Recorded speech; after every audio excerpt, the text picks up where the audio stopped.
नमस्कार, दीप न्यूज मध्ये आपलं हार्दिक स्वागत. सुरुवातीला एक नजर आजच्या ठळक घडामोडींवर. खेडमध्ये पूरग्रस्तांच्या पंचनाम्यांना वेग. 500हून अधिक दुकानांसह 50 बाधित घरांचे पंचनामे पूर्ण. रत्नागिरीच्या विकासाला मोठी चालना. पालकमंत्री उदय सामंत आणि आमदार किरण सामंत यांच्या प्रयत्नातून कोट्यवधीचा निधी मंजूर. शहरात उभारणार भव्य शॉपिंग सेंटर. मिऱ्यावासियांचा महावितरण कार्यालयावर मोर्चा. भुयारी केबल आणि स्ट्रीट लाईटच्या निकृष्ट कामावर संताप.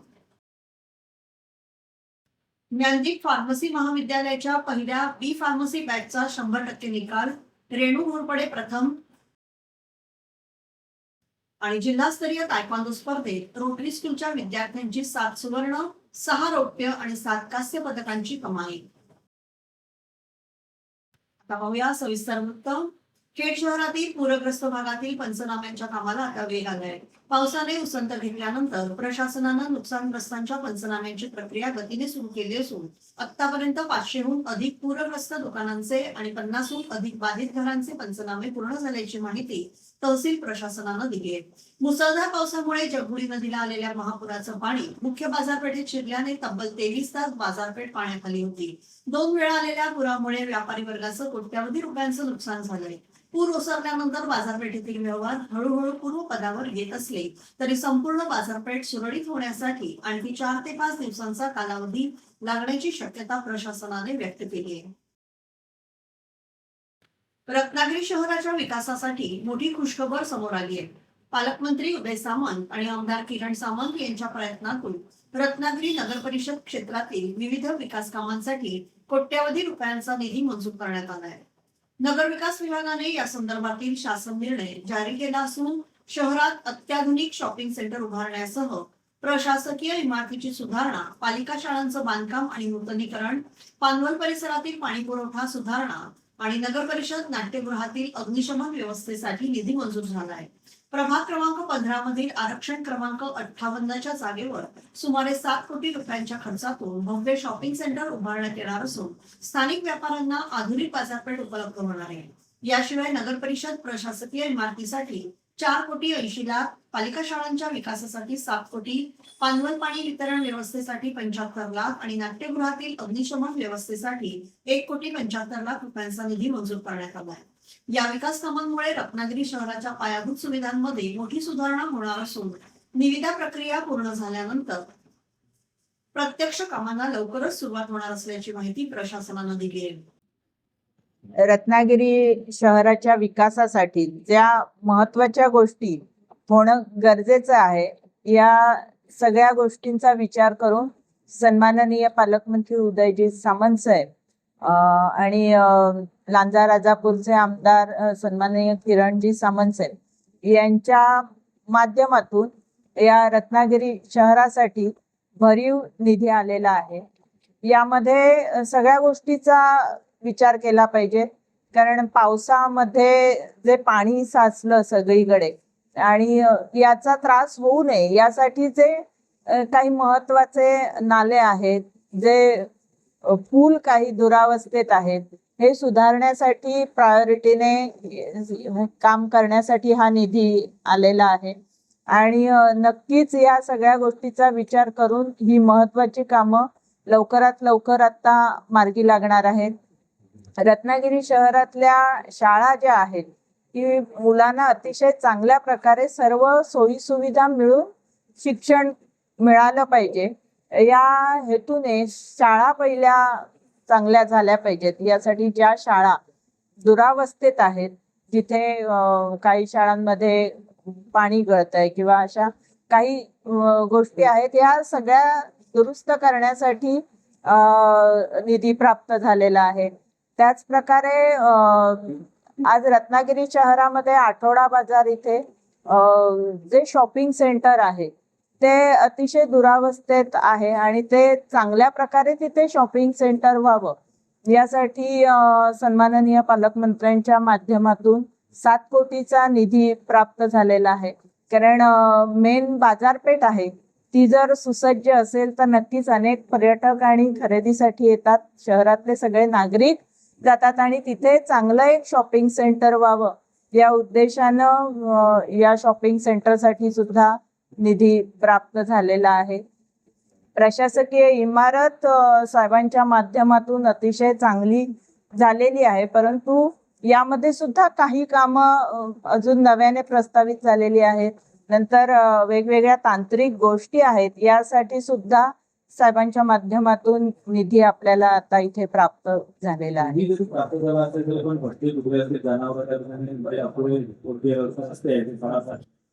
काय ठोस उपाययोजना केली? या सगळ्या गोष्टी तर आहेत, कारण या तर फार महत्वाच्या गोष्टी आहेत आणि यासाठी नुसतं निधी महत्वाचा नाहीये, तर त्यासाठी व्यवस्थित ते काम करून घेण्यासाठी आमचे नगरपालिका म्हणून प्रयत्न चालू आहेत. आमच्या नगरपालिकेची सर्व माणसं ही गुरं पकडण्यासाठी, कुत्र्यांसाठी सतत फिरत असतात, परंतु या गोष्टी पुढे येत नाहीयेत.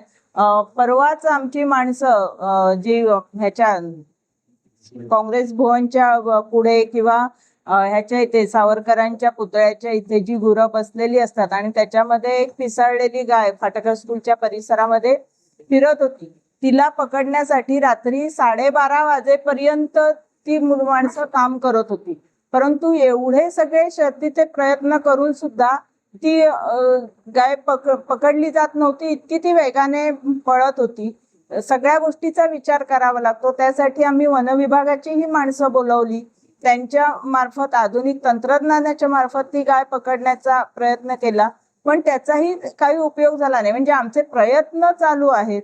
तर मी तुमच्या माध्यमातून शहरामध्ये एक आवाहन करते की अशी कुठची संस्था असेल किंवा असं कुणाकडे काही चांगल्या संकल्पना असतील की या गोष्टी केल्या तर आपण ही भटकी कुत्री आणि गुरे यांचा सर्वतोपरी व्यवस्थित त्यांचा मार्ग काढू शकत असू, तर नक्कीच अशा संस्थेने किंवा अशा माणसांनी आमच्या इथे यावा, आमच्याशी संपर्क साधावा.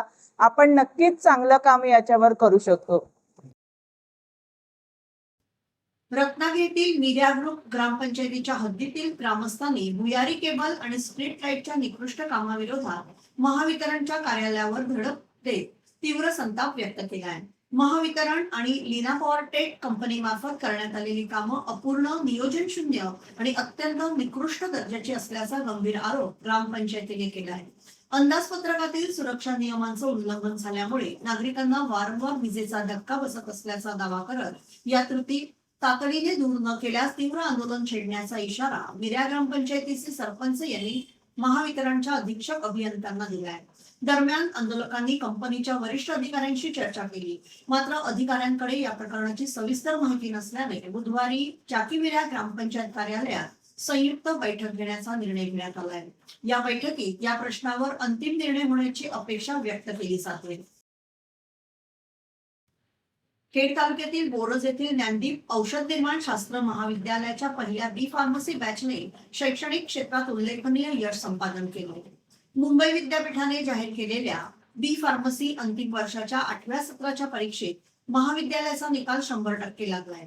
या परीक्षेत रेणू घोरपडे हिने 8.55 GPA मिळवत प्रथम क्रमांक पटकावला. सालिक मोमीन आणि ईशा पवार यांनी प्रत्येकी 8.45 PGA सह द्वितीय क्रमांक पटकावला. विधी कदम हिने 8.36 GPA मिळवत तृतीय, तर आकांक्षा बडदे आणि सृष्टी काष्टे यांनी प्रत्येकी 8.27 GPA मिळवत चौथा क्रमांक मिळवला. स्नेहा लिंबाडी हिने 8.18 मिळवत 5वा, तर महाविद्यालयाच्या पहिल्या बॅचचा 100% निकाल लागल्याने विद्यार्थ्यांसह शिक्षक आणि संस्थेचा गौरव झालाय.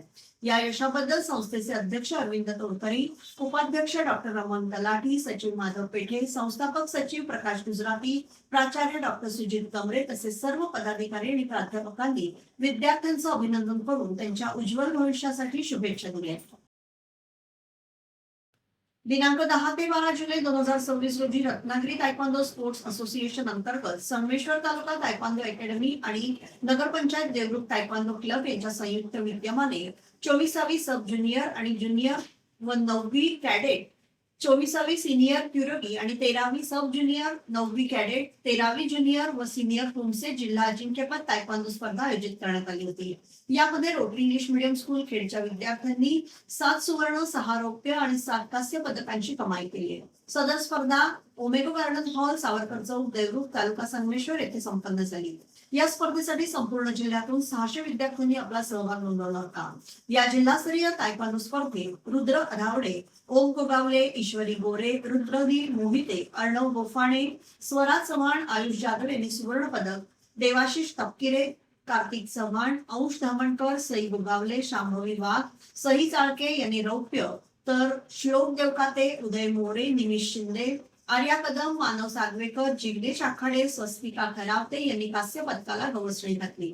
या सर्व यशस्वी खेळाडूंना शाळेचे क्रीडा शिक्षक कृणाल चव्हाण आणि तायक्वांदो प्रशिक्षक पंचशील चव्हाण यांचं मोलाचं मार्गदर्शन लाभलं. यशस्वी खेळाडूंचं शाळेचे चेअरमन विपिनदादा पाटणे, सर्व पदाधिकारी, मुख्याध्यापिका सौ भूमिका पटेल यांनी अभिनंदन करून पुढील वाटचालीसाठी शुभेच्छा दिल्या. जगद्गुरु श्रीमद रामानंदाचार्य नरेंद्राचार्यजी यांच्या माध्यमातून खेड तालुक्यातील ऐनवली येथे वृक्षारोपण आणि संवर्धन कार्यक्रम उत्साहात संपन्न झाला. यावेळी भाजपा नेते तथा खेड नगर परिषदेचे माजी नगराध्यक्ष ऍडव्होकेट वैभवजी खेडेकर, कोकण प्रांताचे प्रमुख दत्ताशेठ मोरे, भाजपा युवा मोर्चा रत्नागिरी जिल्हा सरचिटणीस ऍडव्होकेट मिलिंद उर्फ दादू नांदगावकर, अक्षय संगारे, प्रदीप भोसले यांच्यासह परिसरातील नागरिक मोठ्या संख्येने उपस्थित होते. एक वृक्ष हजारो श्वास या संकल्पनेतून पर्यावरण संवर्धनाचा संदेश देत अनेक वृक्षांची लागवड करण्यात आली. परिसरातील नागरिकांनी मोठ्या संख्येने उपस्थित राहून या उपक्रमात उत्स्फूर्त सहभाग नोंदवला. पर्यावरणाचं रक्षण आणि हरित भविष्यासाठी आपण सर्वांनी अधिकाधिक वृक्ष लागवड आणि संवर्धन करण्याचा संकल्प करूया, असं आवाहन यावेळी करण्यात आलं. त्या कोकण विभागामध्ये जगद्गुरू रामानंदाचार्य नरेंद्रजी महाराज यांच्या माध्यमातून या कोकणामध्ये मोठ्या प्रमाणावरती वृक्षारोपणाचं काम चालू आहे आणि वृक्ष संवर्धनाचं देखील काम सुरू आहे. आज आम्ही ऐनवली गावामध्ये आहोत आणि या कोकण प्रांताचे प्रमुख दत्ताशेठ मोरे आणि समस्त गावकरी यांच्या माध्यमातून आज या ठिकाणी 1000 झाडं लावण्याचा त्यांचा उपक्रम आहे. ऐनवलीच्या ह्या देवराटीमध्ये हा उपक्रम सुरू झालेला आहे आणि गेले 5 दिवस सतत ती झाडं या ठिकाणी लावत आहेत. 7 राज्यांमध्ये हा उपक्रम सुरू आहे. जवळजवळ 1,20,000 झाडं लावून झालेली आहेत आणि हा 5 जुलैपासून सुरू झालेला हा कार्यक्रम 19 जुलैपर्यंत सुरू राहणार आहे. एकंदरीत पर्यावरण रक्षणाचा संदेश देण्याचं काम जगद्गुरू नरेंद्राचार्यजी महाराज या ठिकाणी करत आहेत. आध्यात्मिक वाटचालीमध्ये त्यांचा सहभाग मोठा आहेच. हिंदू धर्माचं काम वाढवण्यामध्ये त्यांचं देखील काम आहे, परंतु पर्यावरणाचं देखील संतुलन राखावं आणि जगाला एक चांगला संदेश द्यावा हा या वृक्षारोपणामागचा उद्देश आहे. आणि म्हणून हा या स्तुत्य उपक्रमाला शुभेच्छा द्याव्यात, या सर्व सहकाऱ्यांबरोबर वृक्षारोपण करावं यासाठी मी इथपर्यंत आलो. आजचा हा उपक्रम असाच या ठिकाणी पुढे होऊन दे आणि आमचे कोकण पुन्हा एकदा हिरवगार होऊन दे यासाठी मी आपल्या सर्वांना शुभेच्छा देतो. रत्नागिरी जिल्ह्यात पावसाने अचानक दडी मारल्याने शेतीची कामं ठप्प झाली असून बळीराजा पुन्हा एकदा चिंतेत सापडलाय. जिल्ह्यात आतापर्यंत केवळ 18,000 हेक्टर क्षेत्रावर म्हणजेच अवघी 35% भात लावणी पूर्ण झाली. पावसाअभावी लावणी केलेली भात शेती सुकू लागली असून अनेक ठिकाणी जमिनीला भेगा पडण्यास सुरुवात झाली आहे. काही भागात शेतकरी पाटाच्या पाण्यावर भात लावणीचा प्रयत्न करत असले तरी लवकरच पाऊस न पडल्यास हे पाणीही आटण्याची भीती व्यक्त केली जाते. त्यामुळे उर्वरित लावणीची कामे रखडली असून जिल्ह्यातील शेतकऱ्यांचं लक्ष आता आकाशाकडे लागले आहे. सामाजिक आरोग्य, शिक्षण आणि पाणी संवर्धन क्षेत्रात उल्लेखनीय कार्य करणाऱ्या जल फाउंडेशन कोकण विभाग संस्थेला आम्ही कोकणकर संस्थेच्या वतीने प्रतिष्ठेचा विशेष कोकण सन्मान पुरस्कार प्रदान करण्यात आला आहे. मुंबईतील दादर येथे आयोजित सोहळ्यात हास्य जत्रा फेम अभिनेत्री शिवाली परब यांच्या हस्ते हा पुरस्कार जल फाउंडेशनचे संस्थापक अध्यक्ष नितीन जाधव, सल्लागार वसंत मोरे आणि संस्थेच्या पदाधिकाऱ्यांनी स्वीकारला. दुर्गम भागातील पाणी टंचाई दूर करण्यासाठी विंधन विहिरी आणि पाणी साठवण टाक्यांची उभारणी, गरजू रुग्णांना वैद्यकीय मदत तसेच विद्यार्थ्यांना शैक्षणिक साहित्याचं वाटप अशा विविध सामाजिक उपक्रमांमुळे संस्थेच्या कार्याची दखल घेत हा सन्मान प्रदान करण्यात आला आहे. महाराष्ट्र राज्याचे गृहराज्यमंत्री नामदार योगेशदादा कदम यांच्या सौभाग्यवती सौ श्रेयावैनी योगेशदादा कदम यांच्या माध्यमातून खेड तालुक्यातील गुहागर विधानसभा क्षेत्र मर्यादित जिल्हा परिषद मराठी शाळेतील विद्यार्थ्यांना मोफत दप्तर वाटप करण्यात येणार आहे. त्यातील पहिला टप्पा गुरुवार दिनांक 16 जुलै 2026 रोजी शुभारंभ होत असून सर्व शिवसेना, युवासेना, महिला आघाडी, आजी माजी पदाधिकारी, लोकप्रतिनिधी यांनी उपस्थित राहावं असं आवाहन खेड युवासेना तालुका प्रमुख सूरज रेवणे यांनी केले. राज्यातील खोल समुद्रात मासेमारी करणाऱ्या मच्छीमारांच्या सुरक्षिततेसाठी राज्य शासनानं महत्त्वाचं पाऊल उचललंय. मच्छीमारांना सॅटेलाइट फोन सुविधा उपलब्ध करून देण्यासाठी मत्स्य व्यवसाय विभागाने भारत संचार निगम लिमिटेड अर्थात BSNL सोबत समन्वय सुरू केला. या संदर्भात मंत्रालयात सविस्तर बैठक पार पडली. यावेळी मत्स्य व्यवसाय आणि बंदरे मंत्री नितेश राणे यांनी मच्छीमारांचे प्राण आणि उपजीविका सुरक्षित ठेवणे ही शासनाची सर्वोच्च प्राथमिकता असल्याचं सांगितलं. खोल समुद्रात मोबाईल नेटवर्क उपलब्ध नसल्याने निर्माण होणाऱ्या अडचणी लक्षात घेता सॅटेलाइट फोन सुविधा ही मच्छीमारांसाठी जीवनदायी संपर्क व्यवस्था ठरणार असल्याचं त्यांनी स्पष्ट केलं. बैठकीत BSNLच्या अधिकाऱ्यांनी ग्लोबल सॅटेलाइट फोन सर्व्हिस अर्थात GSPS प्रणालीचं सादरीकरण करत या तंत्रज्ञानाची कार्यपद्धती, कव्हरेज आणि समुद्रातील उपयुक्ततेची माहिती दिली. या सुविधेमुळे मोबाईल नेटवर्क नसलेल्या समुद्रातील दुर्गम भागातूनही किनाऱ्याशी सातत्याने संपर्क साधता येणार असून खराब हवामान, यांत्रिक बिघाड किंवा वैद्यकीय आपत्कालीन परिस्थितीत तात्काळ मदत मागवणे शक्य होणार आहे. मच्छीमार सुरक्षा प्रथम या धोरणांतर्गत आधुनिक तंत्रज्ञानाचा वापर वाढवण्यावर शासनाचा भर असून ही सुविधा सुरू झाल्यास राज्यातील खोल समुद्रात मासेमारी करणाऱ्या हजारो मच्छीमारांना मोठा दिलासा मिळण्याची अपेक्षा व्यक्त केली जाते. महाराष्ट्र राज्य प्राथमिक शिक्षक समिती शाखा खेड आयोजित विद्यार्थी व शिक्षक गुणगौरव सोहळा रविवार दिनांक 19 जुलै 2026 रोजी शिक्षक समितीचे तालुकाध्यक्ष संतोष चव्हाण यांच्या अध्यक्षतेखाली जोगळे बंधू मल्टीपर्पज हॉल भरणे येथे सकाळी 9:30 ते 2 या वेळेत संपन्न होणार आहे. या गुणगौरव सोहळ्यामध्ये इयत्ता 10वी-12वी उत्तीर्ण शिक्षक पाल्य, 5वी आणि 8वी शिष्यवृत्ती परीक्षेतील गुणवंत विद्यार्थी, नवोदय परीक्षेतील यशस्वी विद्यार्थी, JEE, नीट, BDS, MTS इत्यादी स्पर्धा परीक्षांमध्ये यशस्वी विद्यार्थी, डॉक्टर, इंजिनियर, वकील, पदवीधर, पदव्युत्तर आणि उच्च शिक्षण पूर्ण केलेले शिक्षक पाल्य, कला, क्रीडा आणि सांस्कृतिक क्षेत्रात राज्यस्तरीय कामगिरी करणारे विद्यार्थी, निवृत्त शिक्षक, नूतन केंद्र प्रमुख, शिक्षण क्षेत्रात उल्लेखनीय कार्य करणारे शिक्षक, शैक्षणिक अर्हता वाढवणारे शिक्षक, जिल्हा परिषद आदर्श शाळा आणि आदर्श शिक्षक पुरस्कार प्राप्त शिक्षक यांचा यथोचित सन्मान होणार आहे. तरी सर्व संबंधितांनी आपली नाव नोंदणी शैलेश पराडकर, श्रीकृष्ण खांडेकर, नितीन साळुंखे, निलेश कांदेकर, रवी किरण फुंदे, संतोष बर्वे, दिनेश पवार आणि धोंडीराम मिसाळ यांच्याकडे करावी. या कार्यक्रमाला तालुक्यातील सर्व शिक्षक बंधू भगिनींनी आणि गुणवंत विद्यार्थ्यांनी उपस्थित राहावं असं आवाहन तालुकाध्यक्ष संतोष चव्हाण, सचिव धर्मपाल तांबे, संघटना प्रवक्ता शैलेश पराडकर आणि दिलीप यादव यांनी केलं. याबरोबरच हे बातमीपत्र संपलं. धन्यवाद.